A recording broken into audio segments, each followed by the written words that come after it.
Hello friends, जय Shri Shyam. You are most welcome in this revision session. आज के इस रिवीजन सेशन में फ्रेंड्स हम जो टैक्सेशन ऑफ डिजिटल ट्रांजैक्शंस वाला चैप्टर है और इसके अलावा जो एडवांस टैक्स एंड इंटरेस्ट वाली जो चैप्टर्स हैं उनको रिफ्रेश करेंगे। तो आइए शुरुआत करते हैं हम टैक्सेशन ऑफ डिजिटल ट्रांजैक्शंस वाले इस चैप्टर से, जिसको लेकर जो थिंग्स हैं वो हमने दो पार्ट्स में स्प्लिट अप कर दी थी। फर्स्ट पार्ट में हमने जो वर्चुअल डिजिटल असेट की जो टैक्सेशन स्कीम है उसको प्लेस किया और सेकंड पार्ट में हमने कुछ जो थ्योरेटिकल नेचर के जो बेसिक पॉइंट्स हैं उनको प्लेस कर रखा है।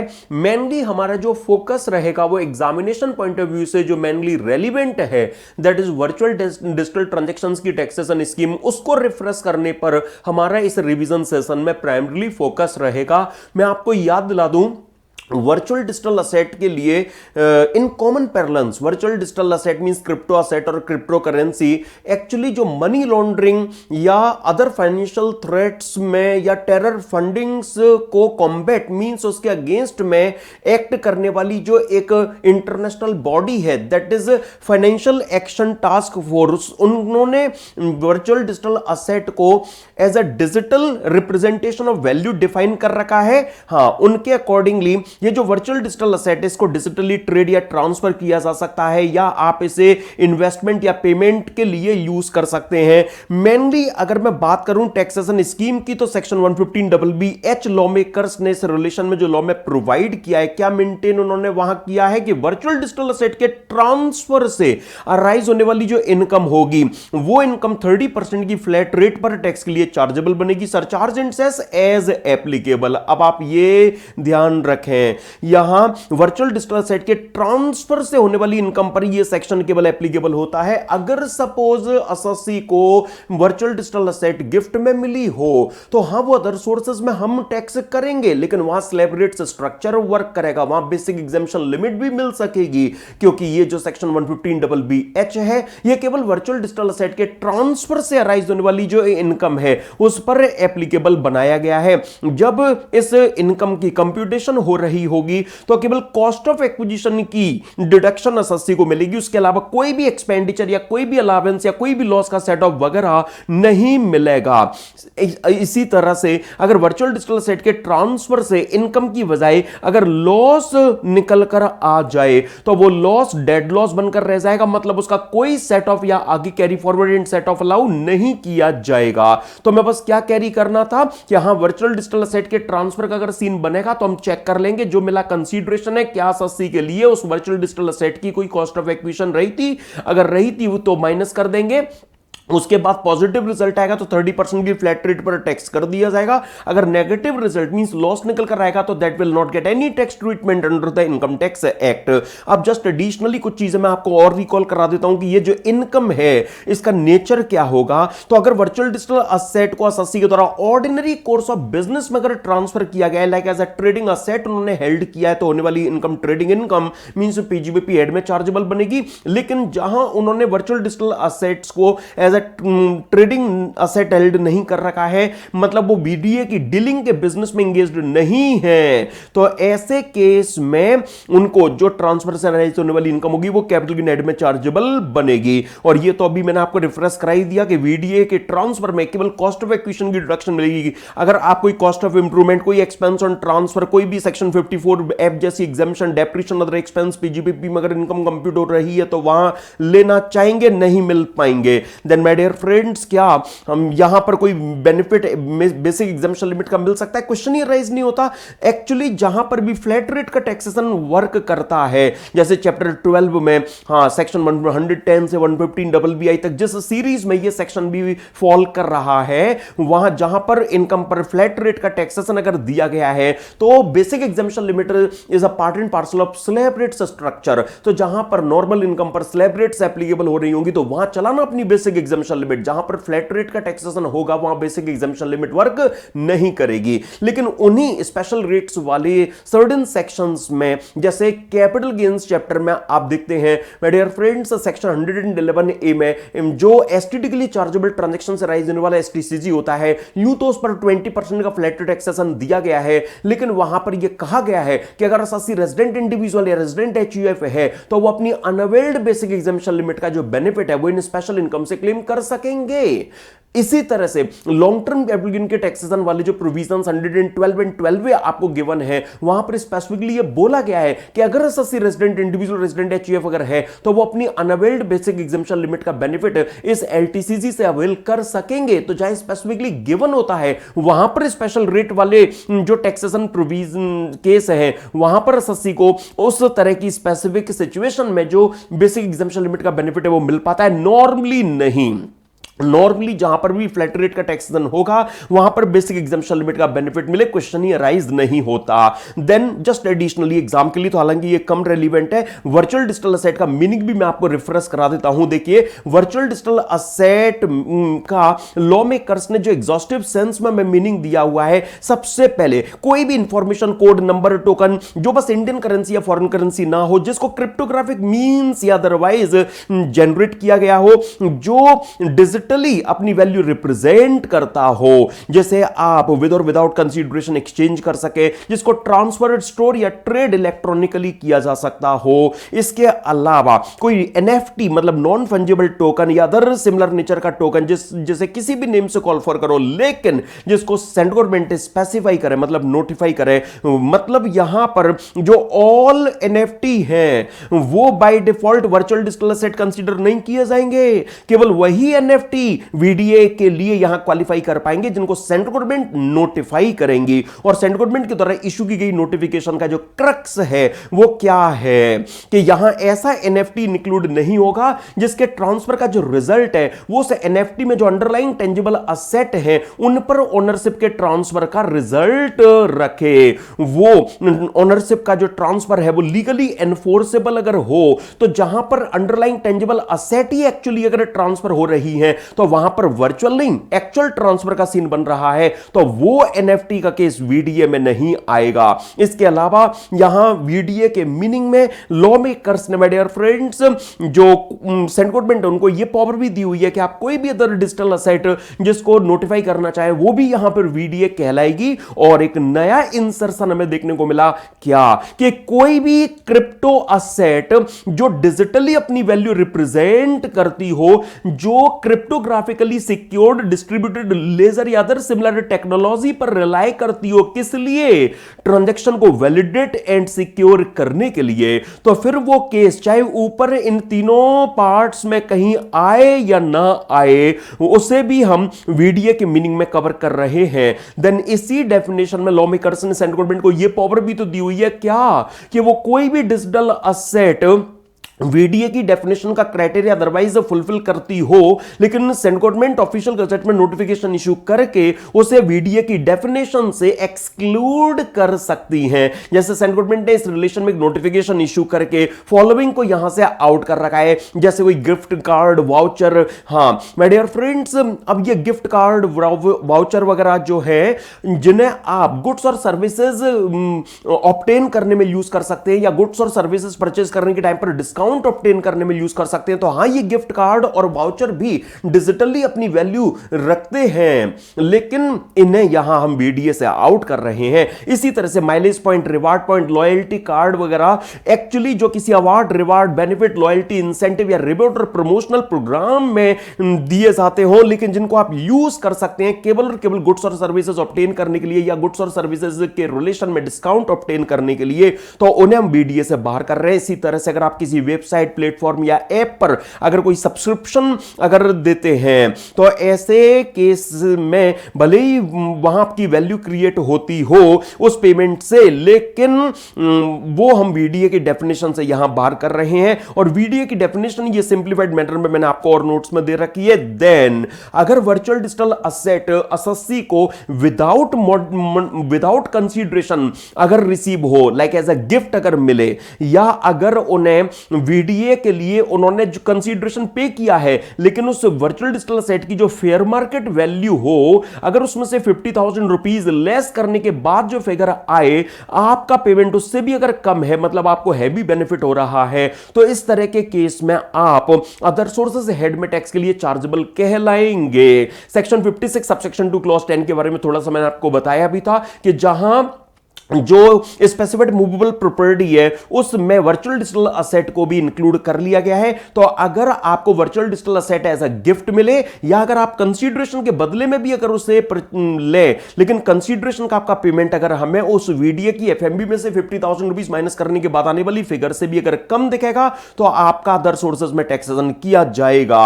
एंड माय डियर फ्रेंड्स, जो वर्चुअल डिजिटल असेट के ट्रांसफर पर पे किया जाने वाला जो पेमेंट है, पेयर को अप्लाई किया गया है किसके लिए कि आप उस पेमेंट पर पहले पेई का टीडीएस डिडक्ट करेंगे। सेक्शन 194(s मैं आपको रिकॉल कराना चाहूंगा, याद कीजिए, यहां वर्चुअल डिजिटल असेट के ट्रांसफर पर पे किया जाने वाला जो कंसीडरेशन है उस पर टैक्स डिडक्टेबल है। यहां पेयर कोई भी हो सकता है, that is a buyer of VDA.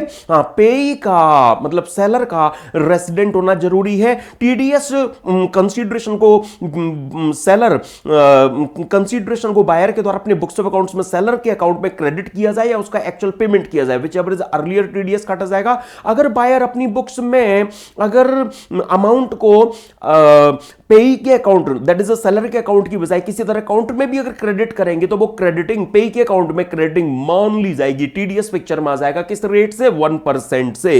लेकिन सर तब क्या होगा जहां पर जो कंसीडरेशन है वो होली इन काइंड पेबल है या किसी अनदर वर्चुअल डिजिटल असेट के एक्सचेंज के बदले में अगर ट्रांसफर किया जा रहा है, जहां पर कोई कंसीडरेशन में कैश में नजर नहीं आ रहा है। जैसे राम के द्वारा सपोज जो वर्चुअल डिजिटल असेट बिटकॉइन के फॉर्म में हेल्ड की जा रही थी, उन्होंने श्याम को अपनी वर्चुअल डिजिटल असेट का बिटकॉइन का ट्रांसफर कर दिया और श्याम के पास में वर्चुअल डिजिटल असेट के फॉर्म में इथेरियम जो वो होल्ड कर रहे थे, उन्होंने जो अपने इथेरियम है उनको राम को ट्रांसफर कर दिया है। तो अब ऐसे केस में हम पहले राम के एंगल से अगर चले तो हां, उनके द्वारा जो वर्चुअल डिजिटल असेट बिटकॉइन का ट्रांसफर किया गया है, एक्चुअली उसके बदले में एज अ कंसीडरेशन उन्हें एक another virtual digital asset Ethereum मिल रहा है। ओके, तो अब ऐसे केस में श्याम की ये ड्यूटी है कि वो कंसीडरेशन जो in kind that is Ethereum के फॉर्म में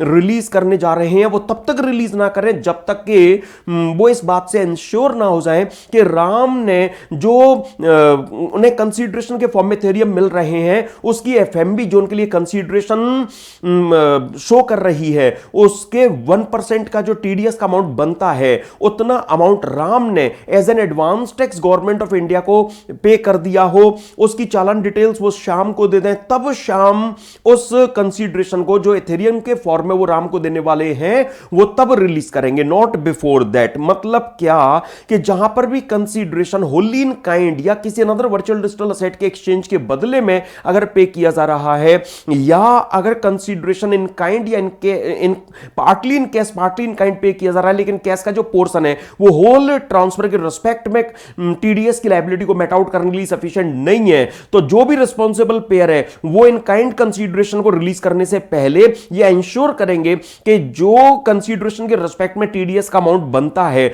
उतना अमाउंट पे हो गया है, उसके बाद ही वो उस इन काइंड कंसीडरेशन को या वो वर्चुअल डिजिटल असेट को तब ही रिलीज करेंगे। जैसे मैं इसी एग्जांपल पर आपको अगेन वापस लाता हूं, जरा देखिए प्लीज फ्रेंड्स। अब हम जरा अससी श्याम अपना बना लेते हैं। श्याम ने virtual digital asset that is Ethereum का ट्रांसफर किया है, उन्हें एज अ कंसीडरेशन बिटकॉइन मिल रहे हैं। तो अब ऐसे केस में एक्चुअली राम की यह ड्यूटी होगी क्या कि श्याम के लिए यह जो बिटकॉइन की रिसीट है, उन बिटकॉइन की जो एफएमबी है वो उनके पास से जाने वाले इथेरियम का सेल्स कंसीडरेशन है। तो श्याम जो बिटकॉइन की एफएमबी का 1% जो टैक्स बनता है उतना एडवांस टैक्स जमा कराते हैं, उसकी चालान डिटेल्स वो राम को दे दे, तब राम जो बिटकॉइन एज अ कंसीडरेशन वो अगेंस्ट इथेरियम श्याम को देने जा रहे हैं, वो तब उन बिटकॉइन को श्याम को रिलीज करेंगे जब उन्हें कंसीडरेशन के 1% के इक्विवेलेंट का जो टैक्स पेमेंट है वो इंश्योर हो जाएगा। तब उसके बाद ही राम के द्वारा जो इथेरियम परचेज किए जा रहे हैं उसके बदले में बिटकॉइन जो श्याम को दिए जा रहे हैं, तभी राम बिटकॉइन शाम को रिलीज करेंगे। याद कीजिए मिनिस्ट्री ऑफ फाइनेंस ने भी जो माय डियर फ्रेंड्स गाइडलाइन इस रिलेशन में इशू की हुई है, हां हमने उसकी भी बात यहां की थी, वहां भी माय डियर फ्रेंड्स इसी तरह की जो चर्चा है वो हम करके आए हैं। तो आइए मैं जरा यहां अभी पहले सेक्शन 194 की कुछ हल्की फुल्की बातें आपको और रिकॉल करा देता हूं। देखिए जो भी इस सेक्शन में टीडीएस डिडक्ट करने के लिए रिस्पॉन्सिबल पेयर हैं, अगर वो स्पेसिफाइड पर्सन है तो उनको टैक्स डिडक्शन एंड अकाउंट उन्हें tax deduction and collection account number section 203A वाले जो प्रोविजंस हैं वो अप्लाई नहीं होंगे। सर ये स्पेसिफाइड पर्सन कौन होते हैं? याद कीजिए स्पेसिफाइड पर्सन मतलब ऐसा इंडिविजुअल एचयूएफ जिसकी लास्ट ईयर में अपने बिजनेस में टर्नओवर 1 करोड़ या प्रोफेशन का केस है तो रिसीट 50 लाख रुपीस से ज्यादा ना रही हो, या ऐसा इंडिविजुअल एचयूएफ जिसका कोई बिजनेस और प्रोफेशन हमें नजर ना आए, जिसकी टोटल इनकम में पीजीबीपी की इनकम हो ही ना, तो ऐसा पर्सन कहलाता है स्पेसिफाइड पर्सन। तो जहां पर पेयर स्पेसिफाइड पर्सन होगा उस पर tax deduction collection account number के प्रोविजन नहीं लगेंगे। इनफैक्ट अगर स्पेसिफाइड पर्सन के द्वारा प्रीवियस ईयर में अगर 50,000 रुपीज से ज्यादा की वर्चुअल डिजिटल असेट अगर परचेज नहीं की गई है तो ऐसे केस में उन पर ये टीडीएस के प्रोविजन ही नहीं लगेंगे। हां अगर पेयर कोई अदर पर्सन है, उसने अगर प्रीवियस ईयर में अगर 10,000 रुपीज से ज्यादा की वर्चुअल डिजिटल असेट अगर एक्वायर नहीं किया, मतलब उनके द्वारा पे किया जाने वाला जो कंसीडरेशन है वो ड्यूरिंग द ईयर अगर 10,000 रुपीज से ज्यादा अगर अगेंस्ट वर्चुअल डिजिटल असेट हमें इन एग्रीगेट नजर नहीं आ रहा है तो उनको टीडीएस काटने की जरूरत नहीं है, उन पर टीडीएस के जो सेक्शन 194S के प्रोविजन है वो एप्लीकेबल नहीं बनेंगे। देन 194S के रिलेशन में कुछ गाइडलाइंस जो इशू हुई हैं, आइए इजी फॉर्म में जहां हमने डिस्कस की थी वहीं से आपको रिफ्रेश कराता हूं। देखिए अगर सपोज गोपाल के द्वारा कोई वर्चुअल डिजिटल असेट परचेज की जा रही है, वो एक्चुअली किनकी ओनरशिप में रही है? मोहन की ओनरशिप में रही है। तो मोहन ने किसी एक्सचेंज के थ्रू उन वर्चुअल डिजिटल असेट का ट्रांसफर किया है। तो अब इस केस में माय डियर फ्रेंड्स गोपाल का मोहन से कोई 1-to-1 कॉन्ट्रैक्ट हो जरूरी नहीं है।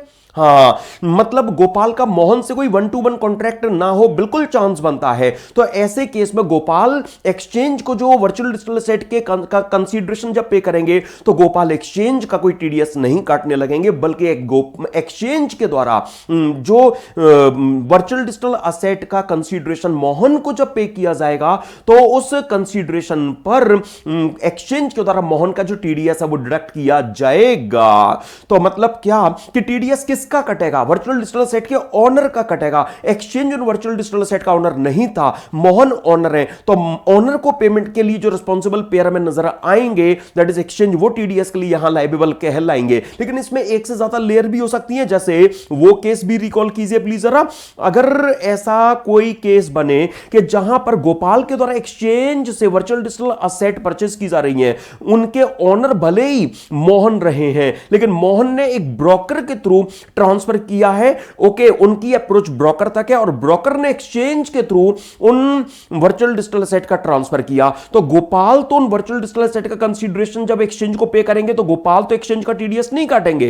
हां लेकिन एक्सचेंज के द्वारा ब्रोकर को जब कंसीडरेशन रिलीज किया जाएगा तो नॉर्मली एक्सचेंज के द्वारा ब्रोकर का जो टीडीएस है वो डिडक्ट किया जाएगा, क्योंकि उनकी अप्रोच में जो एक्चुअल ओनर है मोहन वो नहीं है। ब्रोकर के द्वारा जब एक्चुअल ओनर को कंसीडरेशन पास ऑन किया जाएगा तब ब्रोकर के द्वारा मोहन का जो टीडीएस है वो डिडक्ट किया जाएगा। लेकिन इसका एक ऑल्टरनेटिव रूट भी है। क्या?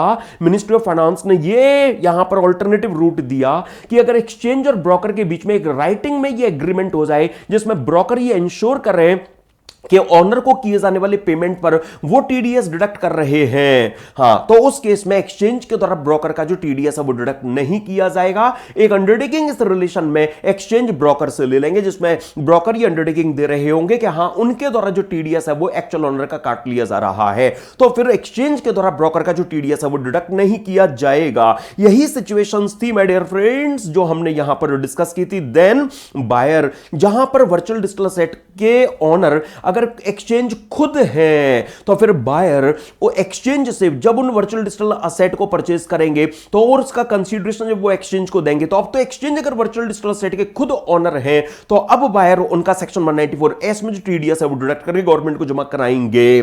देन माय डियर फ्रेंड्स यहां क्या अगर 50 लाख रुपीस से ज्यादा का अगर वर्चुअल डिजिटल असेट का ट्रांसफर अगर हो रहा होगा तो सेक्शन 194Q के जो प्रोविजंस है वो पिक्चर में आएंगे? Then answer is no my dear friends special provision shall always prevail. जहां पर सेक्शन 194 पिक्चर में आ रहा है वहां पर 194 के जो प्रोविजंस है वो पिक्चर में नहीं आएंगे। इसी तरह से माय डियर फ्रेंड्स जहां पर 194 पिक्चर में आ रहा है वहां पर सेक्शन 194 के जो प्रोविजंस हैं वो पिक्चर में नहीं आएंगे। मतलब friends broadly speaking, suppose owner ने अपनी वर्चुअल डिजिटल असेट की अगर किसी डिजिटल प्लेटफॉर्म पर लिस्टिंग करा दी है तो जिसका वो डिजिटल प्लेटफॉर्म है that is called e commerce operator. जिसने लिस्टिंग करा दी है वो कहलाएंगे ई कॉमर्स पार्टिसिपेंट। अगर उनकी वर्चुअल डिजिटल असेट उस डिजिटल प्लेटफॉर्म के थ्रू, मतलब उस ई कॉमर्स ऑपरेटर के थ्रू भी अगर आगे डील हुई है तो वहां पर जो टीडीएस है वो बायर के द्वारा एक्चुअली 194 क्यू में नहीं, वो 194 ओ में नहीं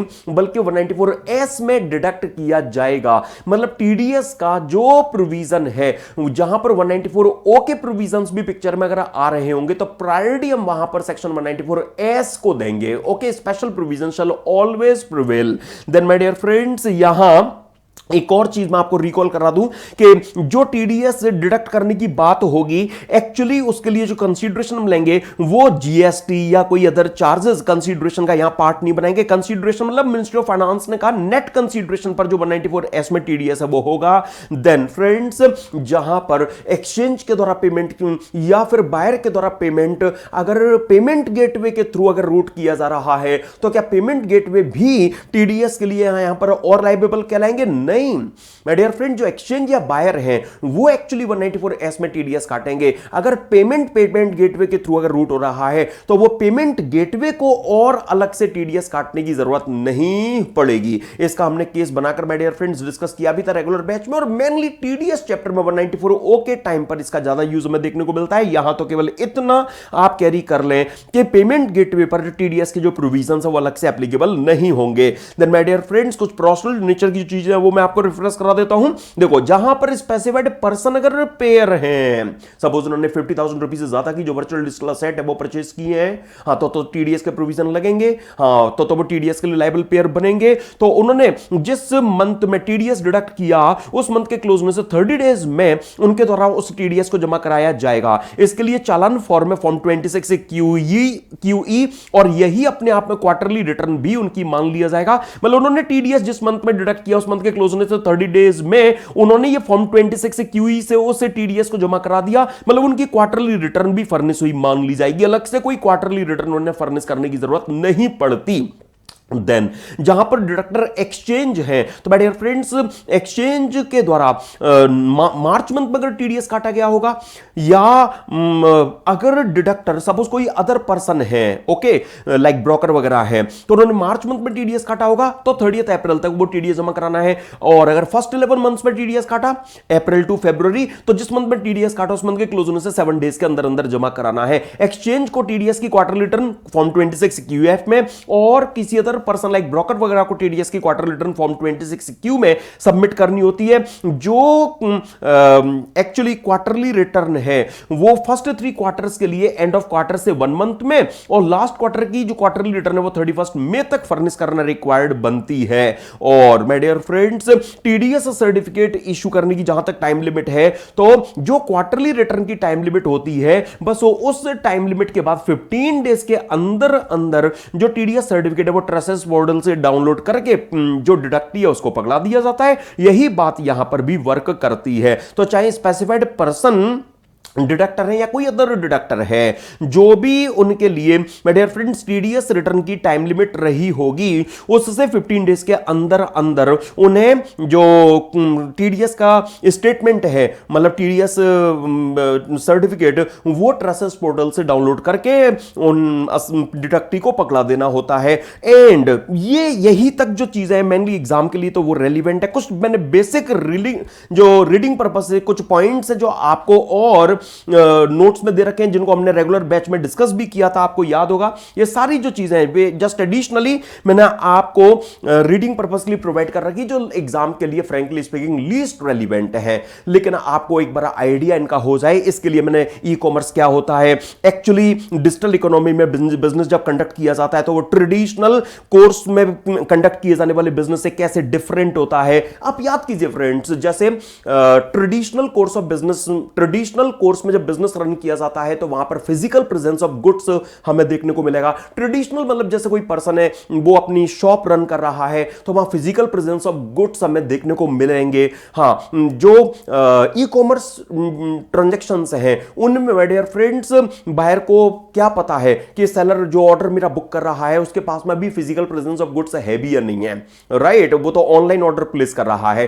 तो ट्रेडिशनल कोर्स में जब बिजनेस रन किया जाता है तो वहां फिजिकल प्रेजेंस ऑफ गुड्स हमें देखने को मिलता है, फिजिकल डिलीवरी ऑफ गुड्स देखने को मिलता है, राइट? वहां जियोग्राफिकल बाउंड्रीज में जो बिजनेस ट्रांजैक्शन है वो कंडक्ट होते हुए देखने को मिलते हैं। बिजनेस आवर्स में ही जो ट्रांजैक्शन है वो होता हुआ नजर आता है। लेकिन अगर हम ई कॉमर्स ट्रांजैक्शन की बात करें तो वो तो ऑनलाइन एनवायरमेंट में कंडक्ट किए जाते हैं। वो तो at any time of a day order place किया जा सकता है, वेबसाइट पर जाकर ऑर्डर प्लेस करना है, ऑनलाइन ट्रांजैक्शन करना है, साइबर स्पेस में वो ट्रांजैक्शन होते हैं, है ना? तो वहां पर नेशनल बाउंड्रीज का भी कोई रिगार्ड नहीं होता, वहां physical delivery of goods, physical presence of goods भी मायने नहीं रखते। तो इस तरह के जो डिफरेंसेस है माय डियर फ्रेंड्स उनकी हमने बात की थी, मॉडल्स की हमने बात की थी। इनको जस्ट एक बार आपने गो थ्रू करना है। Frankly speaking these are theoretical, ये जो पॉइंट्स हैं ये सिंपली थ्योरेटिकल नेचर के पॉइंट्स हैं। फिर भी चलिए मैं एक दो चीजें आपको रिफ्रेश और करा देता हूं।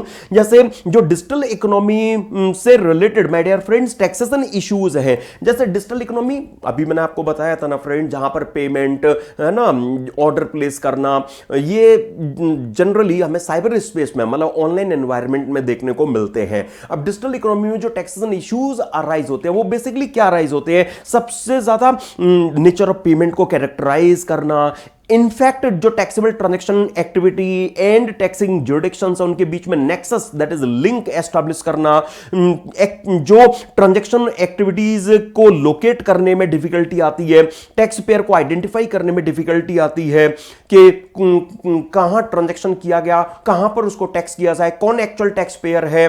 तो उस तरह के जो टैक्सेशन इश्यूज हैं वो जब साइबर स्पेस में, ऑनलाइन एनवायरमेंट में, डिजिटल इकोनॉमी में जब ट्रांजैक्शन किए जाते हैं तब जनरली अराइज होते हैं। और मैं आपके साथ जो बीपीएस टॉपिक डिस्कस करूंगा माय डियर फ्रेंड्स, वहां पर हम जब 15 एक्शन प्लान्स की बात कर रहे होंगे तो उसमें पहला ही जो action plan, yes my dear friends, आपको देखने को मिलेगा। उस एक्शन प्लान में ओईसीडी ने, that is organisation my dear friends, OECD ने, that is organisation for economic cooperation and development ने कुछ जो रिकमेंडेशंस हैं वो इस रिलेशन में दी हुई हैं। जैसे जो physical presence based permanent establishment का जो रूल हमेशा से रहा है, permanent establishment means branch office, simply speaking हम ये कह देते हैं परमानेंट एस्टैब्लिशमेंट मतलब fixed place of business like branch office.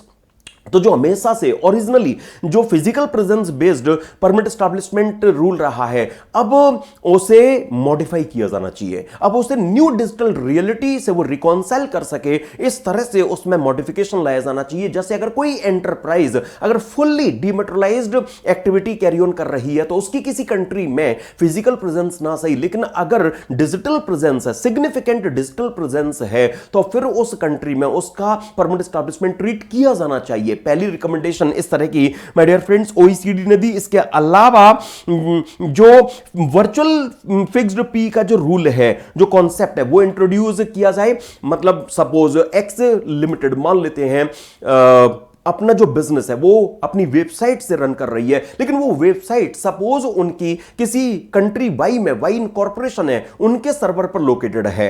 Okay, तो मतलब एक्स लिमिटेड को, जो कंट्री एक्स बेस्ड एंटिटी है, उस एक्स लिमिटेड का सारा बिजनेस जिस वेबसाइट से चल रहा है वो वेबसाइट ऑपरेट हो रही है कंट्री वाई से। कंट्री वाई में वाई इनकॉर्पोरेशन के सर्वर पर लोकेटेड है, तो कंट्री वाई में उस एक्स लिमिटेड की जो परमानेंट एस्टैब्लिशमेंट प्रेजेंस है, वर्चुअल पीई है, वो ट्रीट किया जाना चाहिए। इसी तरह से अगर कोई फॉरेन ई कॉमर्स प्रोवाइडर अगर गुड्स या सर्विसेज अगर प्रोवाइड कर रहा है तो सर्टेन पेमेंट्स पर जो पेयर है वो उनका फाइनल विद होल्डिंग टैक्स मतलब एक टीडीएस के तौर पर जो अमाउंट है वो डिडक्ट करके अपनी होम कंट्री में उसको जमा कराएं, या एक इक्वलाइजेशन लेवी उस पर इंपोज की जाए। हां, अरुण जेटली जी इक्वलाइजेशन लेवी वाली इस रिकमेंडेशन पर उन्होंने खूब काम किया, लेकर भी आए, लेकिन रिसेंटली फाइनेंस एक्ट 2025 से वो इक्वलाइजेशन लेवी का जो कॉन्सेप्ट है वो एबॉलिश हो चुका है।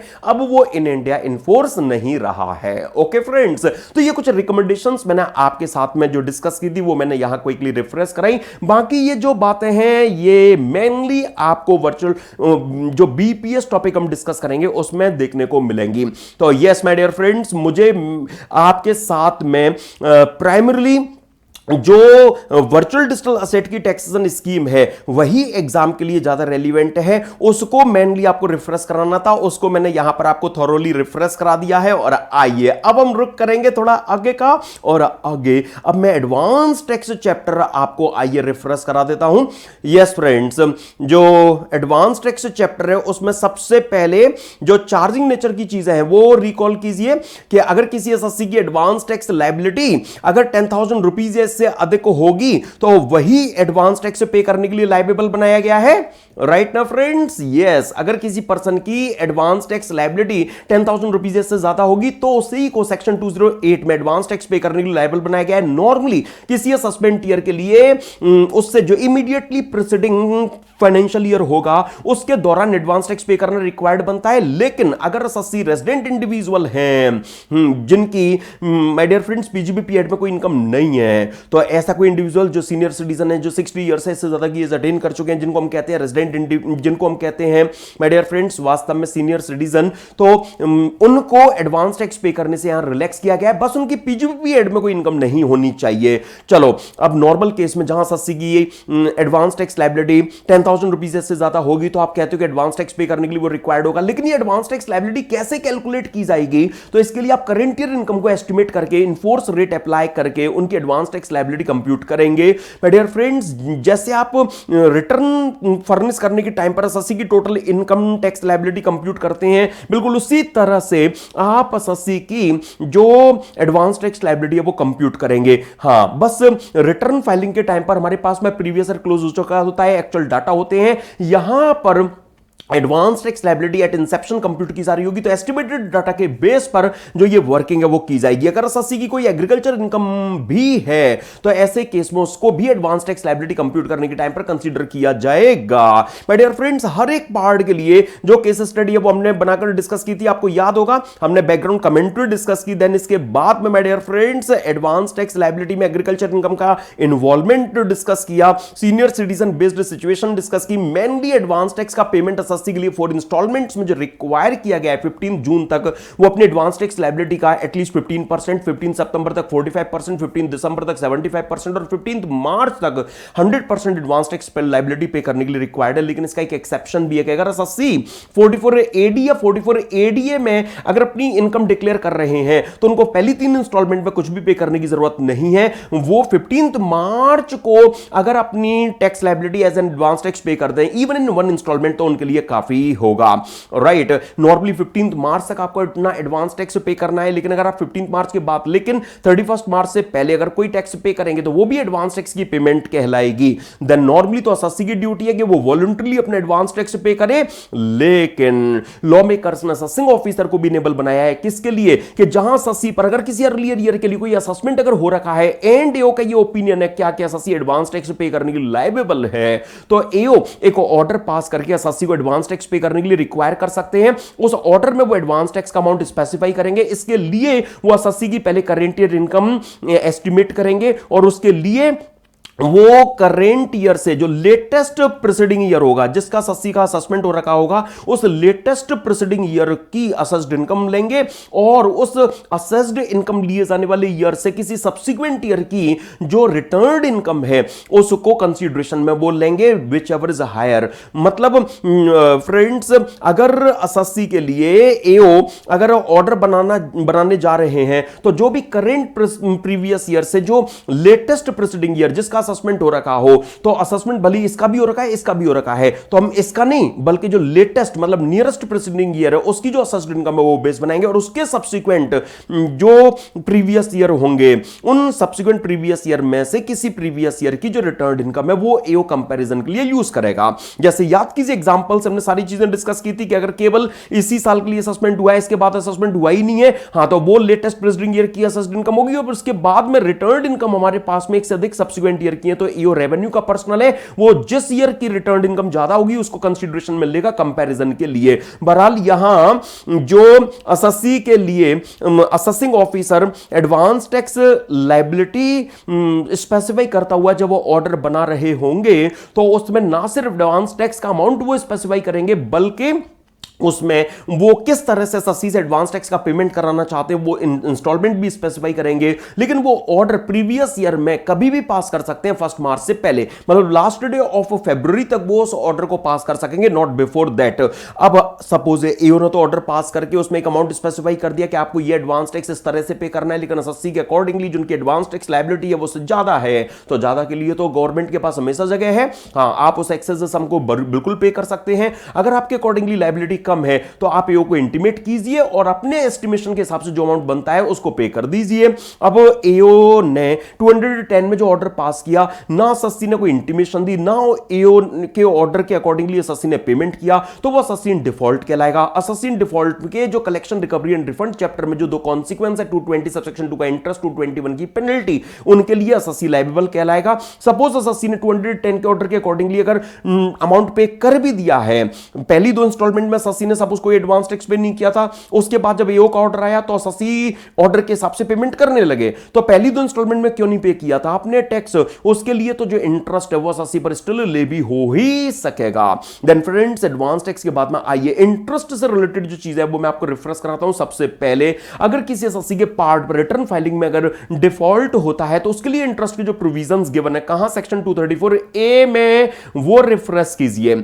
ये तब लगेंगे जब एसएससी अपनी रिटर्न को ड्यू डेट के बाद फाइल करता है या फाइल ही नहीं करता है, तो उसके लिए हम अमाउंट, रेट, पीरियड जिस पर इंटरेस्ट की कैलकुलेशन डिपेंड करती है, अमाउंट के लिए हमने क्या बेस बनाया था, correct tax payable by the assessee on that moment. जैसे एसएससी रिटर्न फर्निश करने जा रहा है और उस टाइम पर इंटरेस्ट की कंप्यूटेशन हो रही है, तो एसएससी ने रिटर्न में जो भी टोटल इनकम डिक्लेयर की है उस पर जो भी उनका टोटल टैक्स बनता है हम वो रखेंगे। उसमें से जो भी प्रीपेड टैक्सेस होंगे, मतलब प्रीवियस ईयर में जो भी एसएससी ने टीडीएस टीसीएस एडवांस टैक्स के थ्रू पेमेंट कर रखे होंगे वो माइनस करेंगे। जो भी एसएससी को मैट या एएमटी क्रेडिट मिलना है या कोई टैक्स क्रेडिट, टैक्स रिलीफ मिलनी है तो वो लेस कर देंगे। और प्रणोराय के केस में सुप्रीम कोर्ट ने कहा कि एसएससी ने ड्यू डेट तक कोई सेल्फ असेसमेंट टैक्स भी अगर पे कर दिया होगा तो वो भी माइनस करेंगे। उसके बाद जो रिजल्ट आएगा उस पर इंटरेस्ट कंप्यूट किया जाएगा at the time of filing of ROI. लेकिन जहां असेसिंग ऑफिसर अगर रिटर्न की प्रोसेसिंग के दौरान या असेसमेंट के दौरान, चाहे वो स्क्रूटनी, वीजीए, इनकम स्किपिंग, अगर एओ के द्वारा अगर इंटरेस्ट कंप्यूट किया जा रहा है तो एओ ने जो टैक्स कंप्यूट किया होगा, डिटरमाइन किया होगा, वो रखेंगे हम। उसमें से जो prepaid taxes, TDS TCS advance tax है वो लेस करेंगे। जो एएमटी, मैट क्रेडिट या टैक्स रिलीफ एसएससी को मिलना है, like double tax and relief वगैरह, 89 की रिलीफ वगैरह, वो लेस करेंगे। और अगर एसएससी ने self assessment tax up to due date अगर पे कर रखा है तो वो भी लेस करेंगे। उसके बाद जो रिजल्ट आएगा एओ उस पर इंटरेस्ट 1% की पर मंथ और पर मंथ की रेट से कंप्यूट करेगा। पीरियड मतलब पीरियड डिले, कि अगर एसएससी ने रिटर्न लेट ही सही लेकिन फाइल कर दिया तो ड्यू डेट के नेक्स्ट डे से जब तक एसएससी ने रिटर्न अपनी फाइल कर दी उस डेट तक का जो पीरियड है वो लिया जाएगा। अगर एसएससी ने रिटर्न फर्निश नहीं किया और 234 का इंटरेस्ट कंप्यूट हो रहा है तो प्रैक्टिकली एसएससी का एओ ने बैच जजमेंट असेसमेंट किया होगा। हां, प्रैक्टिकली एओ ने असेसमेंट किया होगा। असेसमेंट में वो टैक्स के अलावा इंटरेस्ट की डिमांड भी बनाने जा रहा होगा। तो उस केस में ड्यू डेट के नेक्स्ट डे से एओ की प्रोसीडिंग्स के कंप्लीशन की डेट तक का जो इंटरेस्ट है वो यहां पर एसएससी से लिया जा सकेगा। माय डियर फ्रेंड्स, 234 ए के इंटरेस्ट को लेकर आप याद कीजिए हमने जो मूवमेंट्स थे वो डिस्कस किए, जो इनफैक्ट इंटरेस्ट को लेकर एक बेसिक डिस्कशन किया और सारी सिचुएशन, चाहे वो रिटर्न फाइलिंग के टाइम की हो, चाहे वो इंटीमेशन की टाइम की हो, चाहे वो असेसमेंट के टाइम की हो, हर एक सिचुएशन पर जो इंटरेस्ट की कंप्यूटेशन है वो की रिटर्न अगर फर्निश नहीं की है तो किस तरह से इंटरेस्ट की कैलकुलेशन होगी, वो सारी चीजें हमने एप्लीकेशन पार्ट में ऑलरेडी डिस्कस कर ली थी। जो कॉन्सेप्ट थे वो मैंने क्विकली आपको यहां पर ये रिफ्रेश करा दिए। और आइए जरा अब मैं ले चलता हूं आपको 234 बी में। माय डियर फ्रेंड्स, 234 बी के इंटरेस्ट के प्रोविजंस का पिक्चर में आते हैं। रिकॉल कीजिए, जब एसएससी ने जो एडवांस टैक्स प्रीवियस ईयर में पे किया है वो अगर उनकी एडवांस टैक्स लायबिलिटी के 90% से अगर कम हो, जैसे एसएससी ने जो रिटर्न में इनकम दिखाई है, सपोज उस पर टैक्स उनका 2 लाख बन रहा है, 50,000 उनका टीडीएस टीसीएस मेट क्रेडिट या टैक्स रिलीफ उन्हें मिल रहा है, तो बाकी जो 150 है वो उन्हें एडवांस टैक्स भरना चाहिए था। इससे लॉ मेकर्स ने लॉ में कहा है असेस्ड टैक्स, लेकिन that's nothing but advance tax liability on actual basis of the assessee. तो फ्रेंड्स, अगर एसएससी का एडवांस टैक्स पेड, उनके पेबल एडवांस टैक्स के 90% से अगर कम है या उन्होंने कोई एडवांस टैक्स दिया ही नहीं है तो फिर ये इंटरेस्ट चार्जेबल बनेगा। एओ के लेवल पर अगर हम चलें तो माय डियर फ्रेंड्स, एओ ने जो टैक्स कंप्यूट किया रिटर्न की प्रोसेसिंग में, असेसमेंट में, एओ ने एसएससी का टैक्स कंप्यूट किया 5 लाख।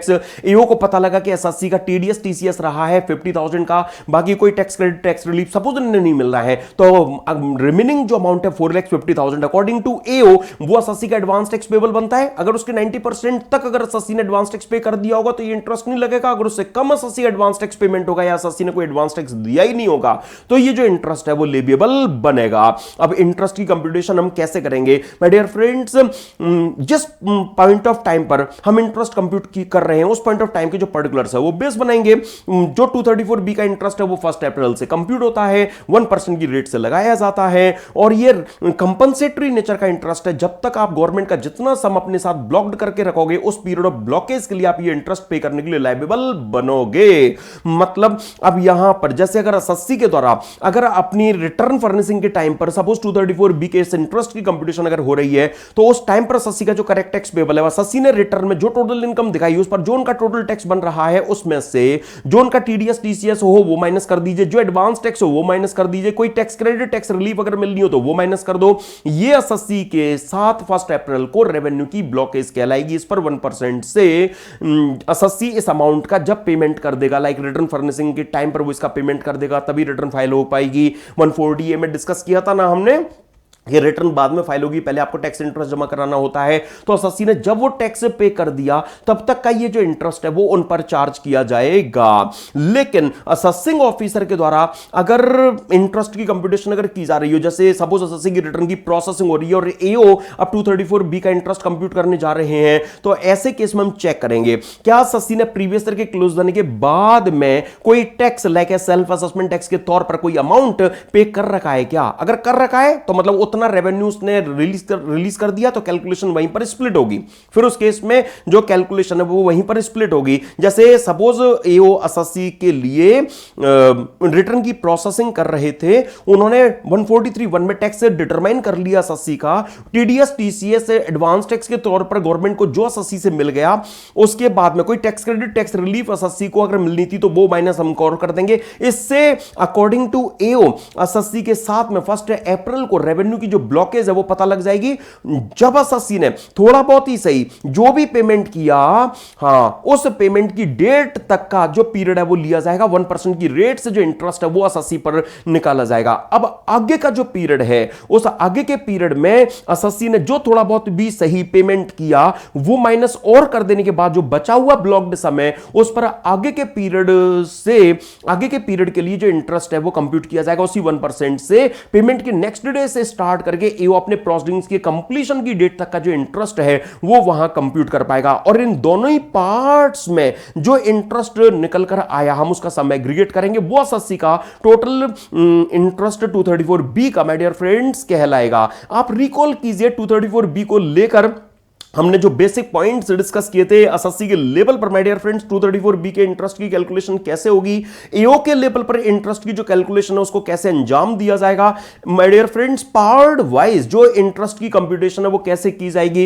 1 अप्रैल को कितना ब्लॉक्ड सम था, उस ब्लॉक्ड सम पर 1 अप्रैल से जब तक एसएससी ने ब्लॉकेज कुछ रिलीज नहीं कर देती तब तक के पीरियड के लिए जो इंटरेस्ट है वो हमने निकाला था, है ना। आगे के पीरियड के लिए जो बची हुई ब्लॉकेज थी उस बची हुई ब्लॉकेज पर जो इंटरेस्ट है वो कैलकुलेट किया गया था, राइट ना फ्रेंड्स। इनका हमने सम टोटल किया था तो टोटल पीरियड का जो इंटरेस्ट है वो वहां पर ये निकल कर आया था, राइट। और जहां एसएससी ने अगर प्रीवियस ईयर के बाद कोई सेल्फ असेसमेंट टैक्स जैसा कोई टैक्स अगर पे किया ही ना हो तो एओ के मजे आ जाएंगे। फिर उस केस में एओ एक बार में असेसमेंट के फर्स्ट डे से अपनी प्रोसीडिंग्स के कंप्लीशन की डेट तक का एक बार में 234B का जो इंटरेस्ट है वो कंप्यूट कर पाएगा। याद कीजिए फ्रेंड्स, यही चीजें थी जो एग्जांपल से आपने रेगुलर बैच में देख रखी हैं। तो अगर प्रीवियस ईयर के बाद कुछ भी अगर एसएससी ने पे नहीं किया है फिर तो उस केस में जो भी 1 अप्रैल को ब्लॉक्ड सम होगा उस पर 1% की रेट से 1 अप्रैल से एओ अपनी प्रोसीडिंग्स के कंप्लीशन की डेट तक का इन अ गो एक बार में जो इंटरेस्ट है वो कंप्यूट करके यहां रख पाएगा। Okay my dear friends, then आइए मैं जरा अब आपको 234B से रिलेटेड हमने जो केस डिस्कस किया था वो भी रिकॉल करा देता हूं, भगत कंस्ट्रक्शन कंपनी प्राइवेट लिमिटेड का, कि अगर एसएससी के लिए एओ ने जो असेसमेंट ऑर्डर पास किया, उस असेसमेंट ऑर्डर में कोई स्पेसिफिक डायरेक्शन तो इस तरह की शो नहीं हो रही है जिसमें एओ एसएससी को इंटरेस्ट 234 का पे करने के लिए डायरेक्ट कर रहे हो, लेकिन असेसमेंट ऑर्डर के बैक साइड में जो income tax note seat ITNS 150 जो अटैच्ड होती है उसमें 234 के इंटरेस्ट की प्रॉपर जो कैलकुलेशन है वो एओ ने करके शो की हुई है। मतलब वो एसएससी को उतना इंटरेस्ट पे करने के लिए लायबल बना रहा है। तो 234 का इंटरेस्ट तो ऑटोमेटिक है। अगर आपने advance tax 90% of your advance tax liability से कम पे किया या नहीं पे किया तो 234 का इंटरेस्ट तो लगेगा, पक्का है। तो अब इस केस में एओ ने अपने असेसमेंट ऑर्डर में स्पेसिफिक डायरेक्शन दिया नहीं दिया, it doesn't make any difference, इससे कोई फर्क नहीं पड़ता, जो इंटरेस्ट है वहां पर लगेगा। यही मैसेज है जो फ्रेंड्स सुप्रीम कोर्ट ने अपने इस जजमेंट में पास ऑन किया। और आइए अब मैं आपको सेक्शन 234C रिकॉल कराऊं। फ्रेंड्स याद कीजिए, सेक्शन 234C के लिए आपने क्या देख रखा है कि जहां एसएससी के द्वारा सबसे पहले तो हम यहां पर उस एसएससी की बात कर रहे हैं जो 44 AD और ADA वाला नहीं है, क्योंकि उसके लिए अलग चीज है। हां, एक नॉर्मल एसएससी के केस में हम क्या कहेंगे, केवल इतना कि अगर एसएससी ने 15 जून तक, वैसे तो उन्हें 15% ऑफ एडवांस टैक्स लायबिलिटी पे करना होता है, लेकिन उन्होंने 15% ना से 12% भी अगर अपनी एडवांस टैक्स लायबिलिटी का अगर पे कर दिया होगा तो ये इंटरेस्ट उन पर फर्स्ट इंस्टॉलमेंट के रिस्पेक्ट में नहीं लगेगा। लेकिन जहां उनका एडवांस टैक्स पेड उनकी एडवांस टैक्स लायबिलिटी के 12% से भी अगर कम होगा तो ये इंटरेस्ट लगेगा। अब मैंने यहां पर टर्म यूज की एडवांस टैक्स लायबिलिटी, क्यों? क्योंकि लॉ मेकर्स ने भली टर्म यूज की है tax due on returned income, लेकिन मैनर क्या है, वही एडवांस टैक्स लायबिलिटी वाला कि एसएससी रिटर्न में जो भी टोटल इनकम डिक्लेयर करें उस पर जो टैक्स बने, सपोज 1,50,000 बन रहा है, जो एसएससी का टीडीएस टीसीएस हुआ हो, लाइक 50,000 रुपीज हुआ है, जो मेट क्रेडिट एएमटी क्रेडिट या टैक्स रिलीफ मिलना हो, सपोज कोई नहीं मिलना है, अगर मिलना होगा तो वो भी माइनस कर देंगे। तो अगर एसएससी का 1,50,000 टोटल टैक्स पेबल है, 50,000 टीडीएस हुआ है, तो बाकी 1 लाख उसने एडवांस टैक्स भरना चाहिए था। हम जिसको एडवांस टैक्स लायबिलिटी कह रहे हैं उसको लॉ मेकर्स ने यहां tax due on returned income बोल दिया है। तो हम ये कह सकते हैं tax due on returned income is nothing but advance tax liability on actual basis. My dear friends याद कीजिए, ये सारी बातें आपने देख रखी हैं कि advance tax due on returned income is nothing but advance tax liability on actual basis है। एक्चुअली आपने क्या कंसीडरेशन में लेकर चलना है, केवल इतना कि अगर एसएससी ने अगर 15 जून तक अपना एडवांस टैक्स, अपनी एडवांस टैक्स लायबिलिटी के 12% से भी अगर कम पे किया तो ये इंटरेस्ट चार्जेबल बनेगा। कैलकुलेशन में कोई फ्लेक्सिबिलिटी नहीं है, उसके लिए तो हम आपकी एडवांस टैक्स लायबिलिटी के 15% में से जितना आपने एडवांस टैक्स पे किया वो माइनस करेंगे, जो शॉर्टफॉल आएगा उस पर 1% की रेट से 3 मंथ्स के लिए एसएससी इंटरेस्ट पे करने के लिए लायबल यहां कहलाएगा। राइट माय डियर फ्रेंड्स, याद कीजिए ये चीज आपने यहां देख भी रखी है कि अगर एसएससी की suppose advance tax liability 1,50,000 rupees की रही है, ओके, और उसने एडवांस टैक्स पे किया था पहली इंस्टॉलमेंट में 15,000, अगर 150 का 12% 18,000 भी पे कर देता तो बात बन जाती। उसने पे किया केवल 15,000, तो ऐसे केस में कैलकुलेशन में कोई फ्लेक्सिबिलिटी नहीं दी गई है। मतलब क्या कि कैलकुलेशन के लिए तो 1,50,000 रुपीज का 15% 22,500 में से चेक करेंगे, 15,000 आपने पे किया तो शॉर्टफॉल 7,500 कहलाएगा, जिस पर 1% से 3 मंथ्स के लिए एसएससी ये इंटरेस्ट पे करने के लिए लायबल यहां ट्रीट किया जाएगा। तो जितने भी परम्यूटेशन कॉम्बिनेशन बन सकते थे वो हमने केस स्टडी में वो बनाकर डिस्कस किए भी थे। आप कॉन्सेप्चुअल जो एस्पेक्ट है वो अगर रिफ्रेश करें तो यहां 234C में ये बात ध्यान रखें कि जो इंटरेस्ट के लिए पीरियड लिया जाएगा वो स्ट्रेट फॉरवर्ड 3 मंथ्स का लिया जाएगा। तो जो भी शॉर्टफॉल उस पर 1% से 3 मंथ्स का जो इंटरेस्ट है वो फर्स्ट इंस्टॉलमेंट के रिस्पेक्ट में लगाया जाएगा। इसी तरह से सेकंड इंस्टॉलमेंट के रिस्पेक्ट में तो 9% की फ्लेक्सिबिलिटी दे दी गई है कि अगर एसएससी का एडवांस टैक्स पेड 15 सितंबर तक उनकी एडवांस टैक्स लायबिलिटी के 36% से कम होगा तो ये इंटरेस्ट लगेगा। और कैलकुलेशन में कोई फ्लेक्सिबिलिटी नहीं है। उनके एडवांस टैक्स लायबिलिटी के 45% में से जितना एडवांस टैक्स उन्होंने पे किया होगा 15 सितंबर तक वो माइनस कर देंगे, जो शॉर्टफॉल आएगा उस पर 1% से 3 मंथ्स का इंटरेस्ट लगाएंगे।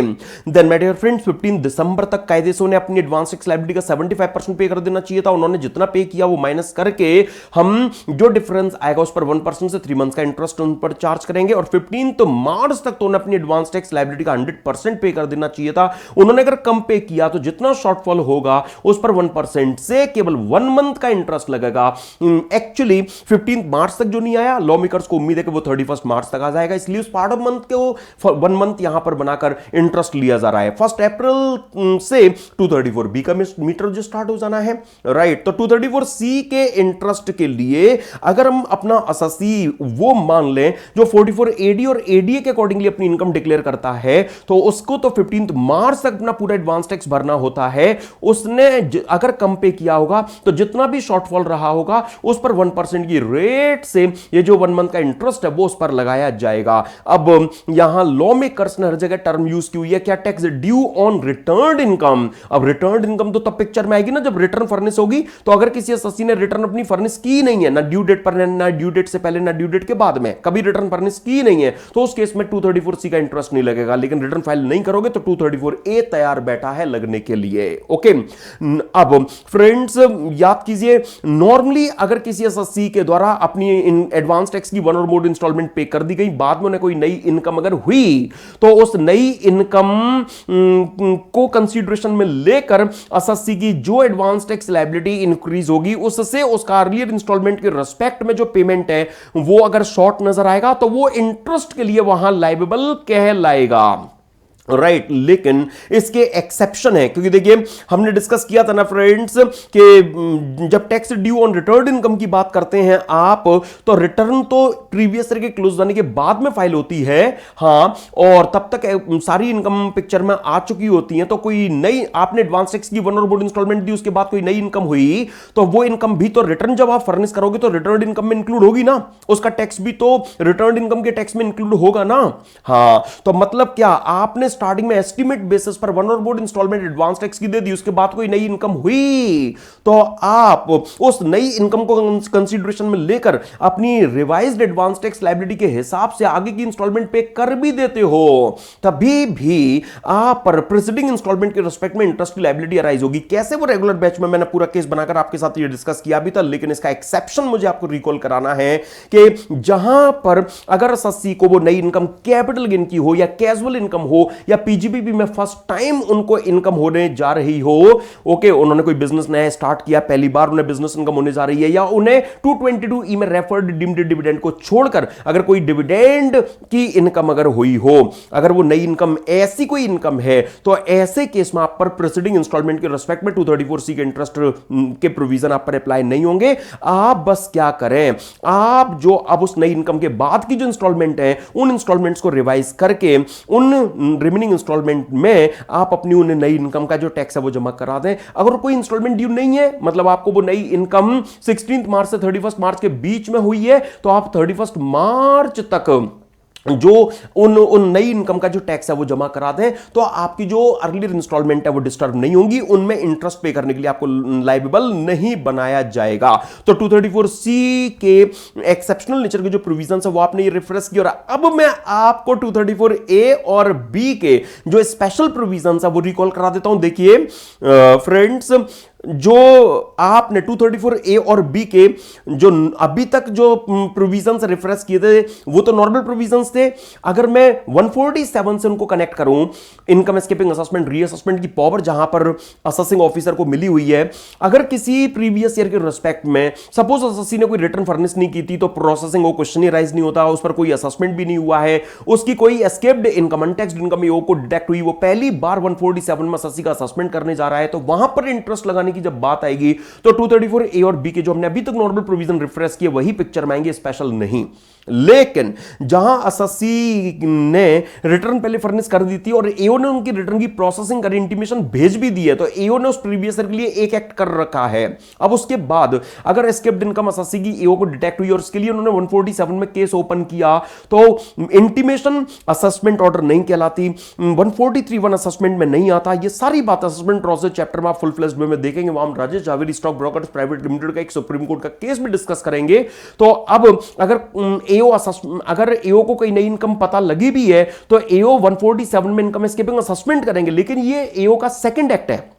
एक एक्ट वो पहले कर चुके हैं, 143(1) में इंटीमेशन दे चुके हैं, तो वहां पर इंटरेस्ट के नॉर्मल नहीं जो स्पेशल प्रोविजन है वो पिक्चर में आएंगे। या किसी एसएससी का पहले एओ ने असेसमेंट ही कर रखा है, तो अब एओ को अगर कोई एस्केप्ड इनकम पता लगेगी तो वो उसका रीअसेसमेंट कर रहे होंगे। तो रीअसेसमेंट मतलब पहले असेसमेंट हो रखा है तो वो तो सेकंड एक्ट हमेशा शो करता ही है। तो रीअसेसमेंट के केस में तो स्पेशल प्रोविजन जरूर लगेंगे ही लगेंगे। वो स्पेशल प्रोविजन हैं क्या, मैं आपको रिफ्रेश करा देता हूं ये बात भी कि अगर एओ सेक्शन 147 में इनकम स्किपिंग असेसमेंट करेगा तो सीधा असेसमेंट या रीअसेसमेंट ऑर्डर नहीं बना देगा, पहले वो एसएससी को एक नोटिस देगा, उसमें एक टाइम स्पेसिफाई करेगा, उस स्पेसिफाइड टाइम में एसएससी को रिटर्न फर्निश करने के लिए रिक्वायर करेगा। अब हो सकता है कि एओ ने 148 का जो नोटिस दिया उसमें जो टाइम स्पेसिफाई किया उस टाइम में एसएससी ने अपनी जो रिटर्न है वो फर्निश ना की हो, हां, बल्कि अलाउड टाइम के बाद में वो अपनी रिटर्न फर्निश करे, मतलब लेट फाइल करे, या 148 का नोटिस ले एक तरफ डाल दे, वो रिटर्न फर्निश ही ना करे।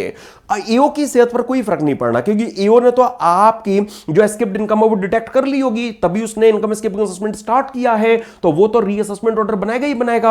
हां, तो ऐसे केस में 234A का इंटरेस्ट अगर आपने रिटर्न लेट ही सही लेकिन फाइल कर दी है, तो ऐसे केस में जो करेंट डिटर्मिनेशन है, मतलब रीअसेसमेंट में जो टैक्स असेस हुआ है, current determination minus earlier determination, जो एनहांस्ड डिटर्मिनेशन है, उस पर 1% की रेट से जो टाइम एओ ने आपको नोटिस में दिया था उसके नेक्स्ट डे से जब आपने रिटर्न को फर्निश किया, उस पीरियड ऑफ डिले के लिए ये इंटरेस्ट एसएससी पर लेबिएबल बनेगा। लेकिन जहां एसएससी ने अगर रिटर्न फर्निश ही ना की हो, तो वहां पर जो एनहांस्ड डिटर्मिनेशन है, दैट इज करेंट डिटर्मिनेशन, मतलब रीअसेसमेंट में जो टैक्स रीअसेस हुआ है, ओके, माइनस अर्लियर डिटर्मिनेशन, जैसे पहले जो असेसमेंट हुआ था उसमें जो इनकम जो टैक्स असेस हुआ था उसको घटा के जो एनहांस्ड डिटर्मिनेशन आएगा उस पर 1% की रेट से अब एओ ने जो टाइम अलाउ किया था उसके नेक्स्ट डे से, हां, एओ की प्रोसीडिंग्स के कंप्लीशन की डेट तक का जो इंटरेस्ट है वो यहां पर लगा पाएगा। और माय डियर फ्रेंड्स, जहां पर 147 एओ का सेकंड और सब्सिक्वेंट एक्ट होता है, वहां 234B के स्पेशल प्रोविजंस तो पिक्चर में आते ही हैं, वहां अमाउंट सेम, वही current determination minus earlier determination, rate same 1%, बस पीरियड डिफरेंट है। पीरियड क्या लेंगे? तो माय डियर फ्रेंड्स, 234B का इंटरेस्ट तो 1 अप्रैल से लगना स्टार्ट हो जाता है, तो 1 अप्रैल से पीरियड स्टार्ट हो जाएगा और एओ अपनी प्रोसीडिंग्स के कंप्लीशन की डेट तक का जो इंटरेस्ट है वो यहां पर लगा पाएगा। तो माय डियर फ्रेंड्स, 234A और B के जो ये स्पेशल प्रोविजंस थे वो हमने यहां पर बस क्विकली रिफ्रेश किए। ओके, देन एक लास्ट एफर्ट लॉ मेकर्स ने जो और 234 की सीरीज में इंटरेस्ट को लेकर जो प्लेस कर रखा है, दैट इज 234D, वो भी मैं आपको रिफ्रेश करा देता हूं। ये पिक्चर में कब आता है? जब एसएससी को सपोज रिटर्न की प्रोसेसिंग के टाइम पर कोई रिफंड ग्रांट हो गया था, लेकिन बाद में जब उसका रेगुलर असेसमेंट हुआ, लाइक स्क्रूटनी, बीजीए वगैरह, तो पता लगा कि कोई रिफंड एसएससी को मिलना ही नहीं चाहिए था।